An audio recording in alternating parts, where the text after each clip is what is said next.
आज हम NCERT class 8 Malhar new textbook का chapter number 7 class 8 chapter number 7 मत बांधो।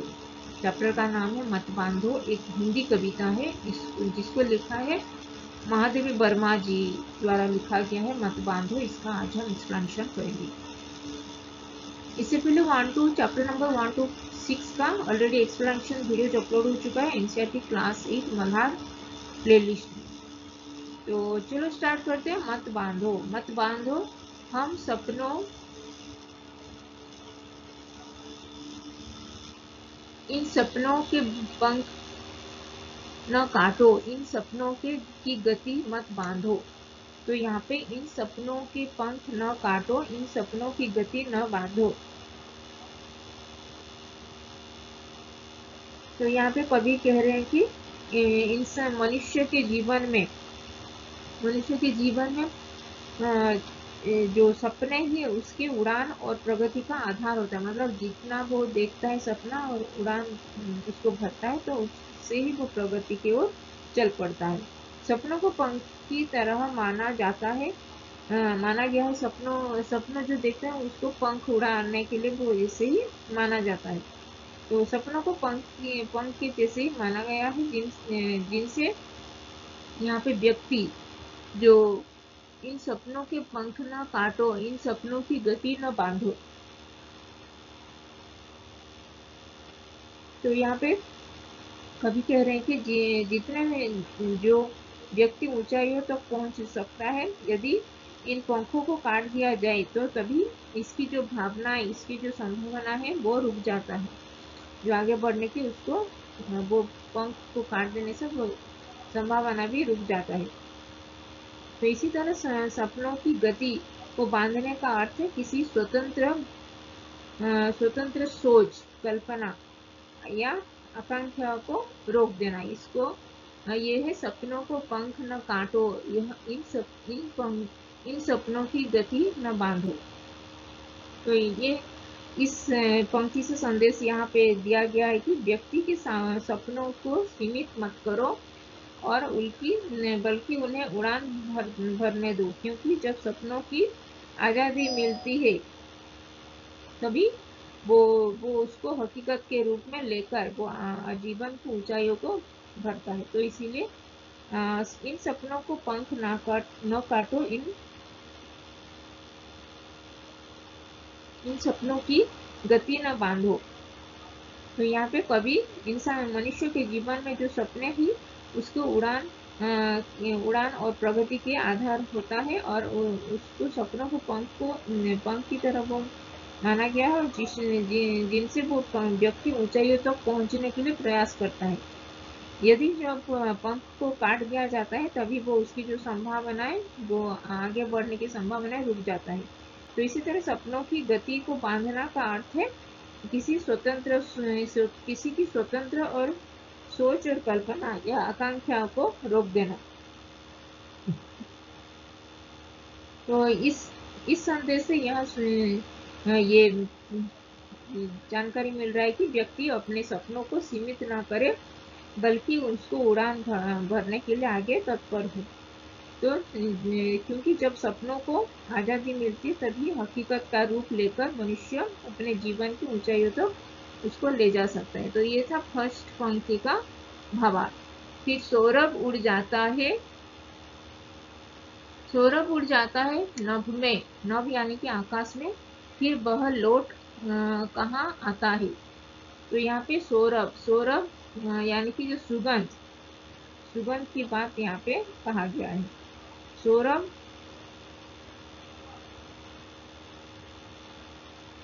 सौरभ उड़ जाता है मतलब जो स्मेल, जो फ्रेग्रेंस होता है जो उड़ जाता है नभ में, मतलब आकाश में और हवा में घुल मिल जाता है। फिर वह लौट कहाँ आता है। तो फिर कहाँ वो लौट के तो नहीं आता है, पूरा मिक्स हो जाता है हवा में। तो इसका अर्थ क्या है, इसको महादेव वर्मा जी ने इस पंक्ति का अर्थ यहाँ पे कह रहे हैं कि सौरभ उड़ जाता है नभ में, फिर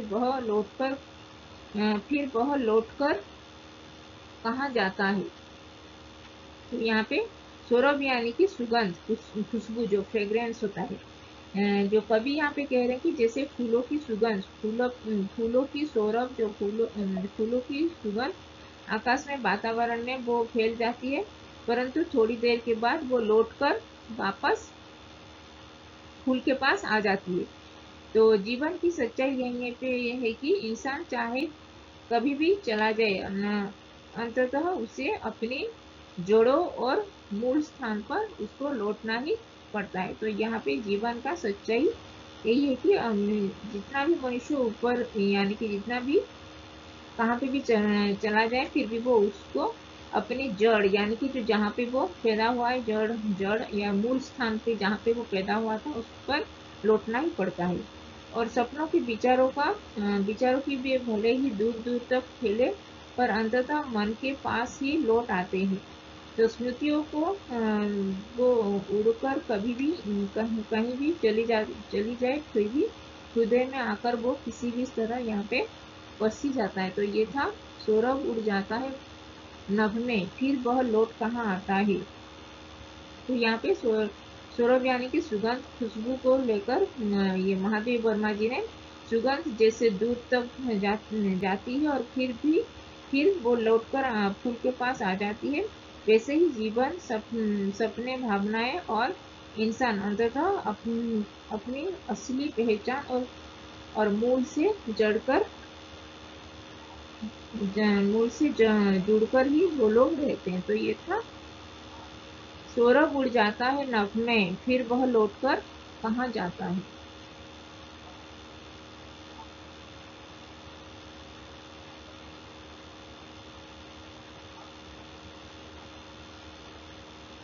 फिर है बीज धूलि में गिर जाता जो, वह नभ में कब उड़ जाता है। तो यहाँ पे बीज धूलि में गिर जाता है जब, बीज यानी कि यहाँ पे मृग जब मृग हिरण का जो प्रतीक बनकर यहाँ पे कहा गया है। तो यहाँ पे जो किसी को यदि बंधन में बांध दिया जाए तो तभी वो स्वतंत्र होकर उड़ नहीं पाता है। तो यहाँ पे मृग का स्वभाव है स्वतंत्रता से जंगल में दौड़ना। यदि वो किसी धोती या कपड़े से बांध दिया जाए तो उसकी गति भी स्वच्छंदता से वो छीन जाता है, मतलब वो दौड़ नहीं पाता है वो मृग। उसी प्रकार यदि मनुष्य को भी बंधन में डर, लोभ, लालच, परंपरा या समाज की जकड़न में संकीर्ण सोच में बांध दिया जाए तो वह अपने सपनों और ऊंचाइयों तक वो नहीं पहुंच सकता है। तो यहाँ पे जैसे बंधा हुआ मृग आकाश में उड़ नहीं सकता, वैसे ही बंधनों में जकड़ा हुआ इंसान भी अपने जीवन में ऊंचाई भर नहीं सकता। तो तो इसी प्रकार यहाँ पे मृग हिरण के प्रतीक बनाकर यहाँ पे कहा गया है।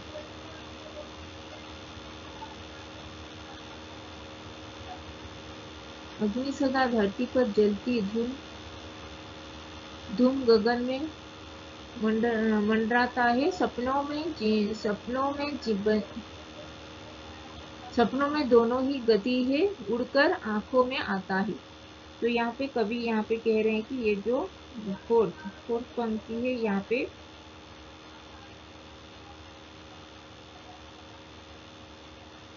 जो यहाँ पे जो रथ वाहन या जीवन की जो गति बहुत तीव्र होती है, तो उसके पीछे धूल व गुब्बार यहाँ पे उठता है, तो वही गुब्बार आकाश में मंडराता है, वह प्रतीत होता है।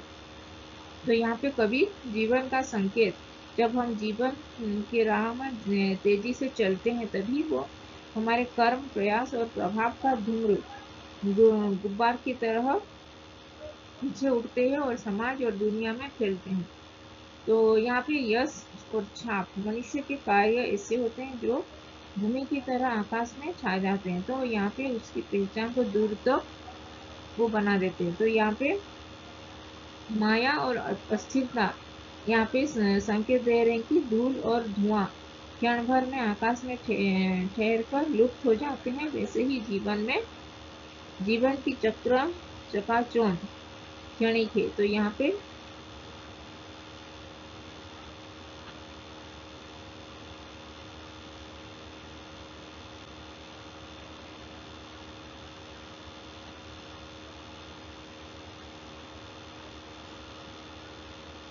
फिर इसका आरोहण मत रोको, इसका आरोहण मत रोको, इसका अवरोहण मत रोको, मत बांधो। मतलब आरोहण मतलब आगे ऊपर उठना और अवरोहण मतलब नीचे उतरना। आरोहण अवरोहण।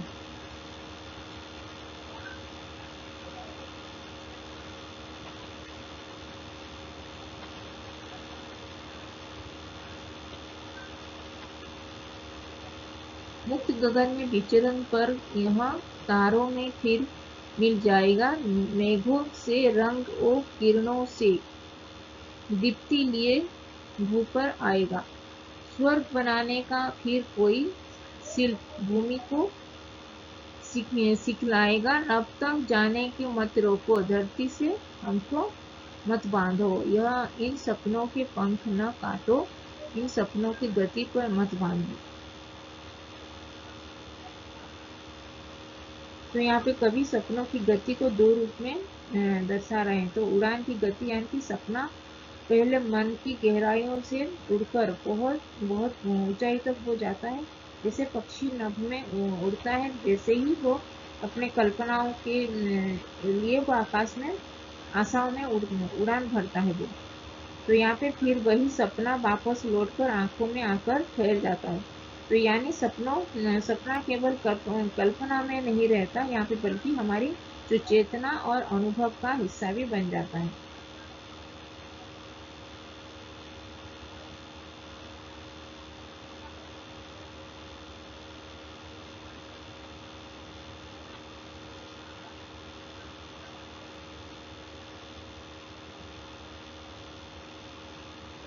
इसका आरोहण मत रोको, इसका अवरोहण मत बांधो।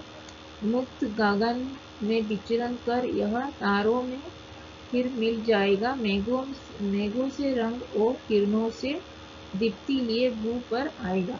तो यहाँ पे आरोहण का अर्थ है कि ऊपर चढ़ना और ऊंचाई का है, ऊंचाई पर और बढ़ना। अवरोहण का अर्थ है नीचे उतरना और फिर वापसी में गिरावट की ओर जाना।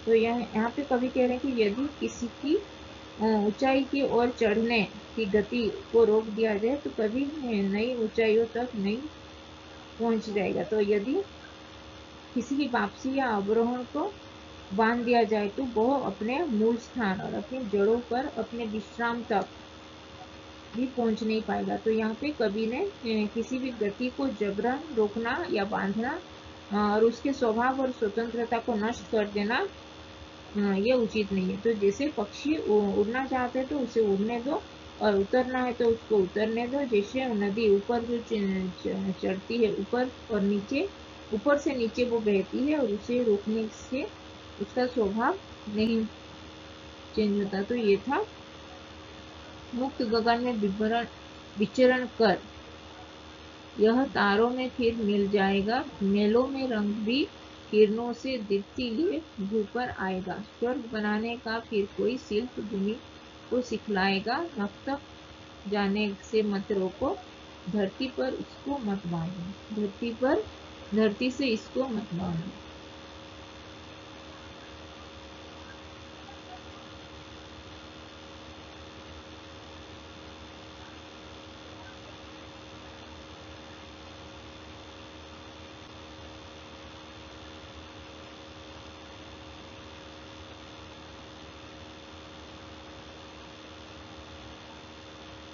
मेघों से रंगों किरणों से दीप्ति लिए भू पर आएगा, स्वर्ग बनाने का फिर कोई शिल्प भूमि को सिखलाएगा। तो यहाँ पे सपना और विचार और जीवन की उड़ान का यहाँ पे प्रतीक के रूप में दर्शाए हैं। सपना या मनुष्य की आकांक्षा मुक्त गगन में विचरण करता है, जिससे कि कल्पना को ऊंचाई तक हो जाती है, परंतु वह उड़ान स्थायी नहीं होती। सपना विचार और फिर वो सपना विचार फिर लौटकर हमारे भीतर हमारे जीवन में ही वो मिल जाता है। तो उड़ान के दौरान वह मेघों से रंग विविध अनुभव, भावनाएं, संघर्ष और किरणों से दीप्ति यानी कि ज्ञान, प्रेरणा, आशा, ये सब लेकर वो आता है।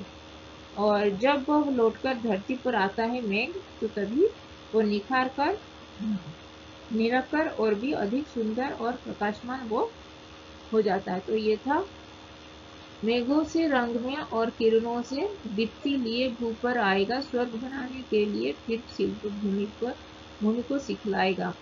नभ तक जाने से मत रोको, धरती से इसको मत बांधो, इन सपनों के पंख न काटो, इन सपनों की गति मत बांधो।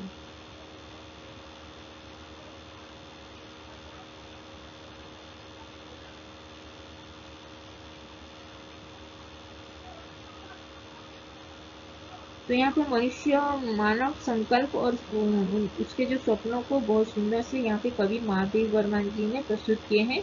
मनुष्य अपने जो संकल्पों से धरती पर स्वर्ग रचने की शक्ति यहाँ पे रखता है। जब वह नया संकल्प करता है तो उसकी कल्पना और कर्म भूमि को भी विस्मित आश्चर्यचकित कर देते हैं। इसीलिए कवि कहता है उसकी उड़ान को मत रोको। यदि उसे आकाश तक जाने का रोक दिया जाए तो केवल धूल से बांध लिया गया और उसके सपनों को स्वतंत्रता छीन जाएगा। तो ये था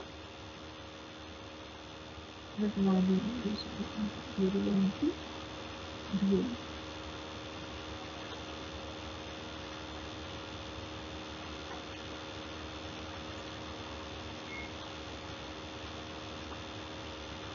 इन सपनों के पंख न काटो, इन सपनों की गति मत बांधो। तो यहाँ पे इन सपनों की पंख और गति को रोक देकर रूपक देकर कवि ने यहाँ पे संदेश दिए हैं कि सपने ही मनुष्य की उड़ान है। जैसे पंख पक्षी का ऊंचाई तक ले जाते हैं, वैसे ही जैसे ही सपने इंसान को नई मंजिलें तक पहुंचाती है। तो यहाँ पे अगर इन पंखों को काट दिया जाए तो और उड़ान संभव नहीं रहता है। यदि सपनों की गति को बांध लिया जाए तो वो उनका विस्तार साकार भी होने का संभावना भी रुक जाता है। तो किसी के सपनों को दबाना या रोकना उसके जीवन में संभावनाओं को छीन लेता है। तो अपने सपनों को उड़ान दो और तभी वे हकीकत में बदलकर जीवन को नई ऊंचाइयां वो देते हैं। तो ये था मत बांधो का एक्सप्लेनेशन।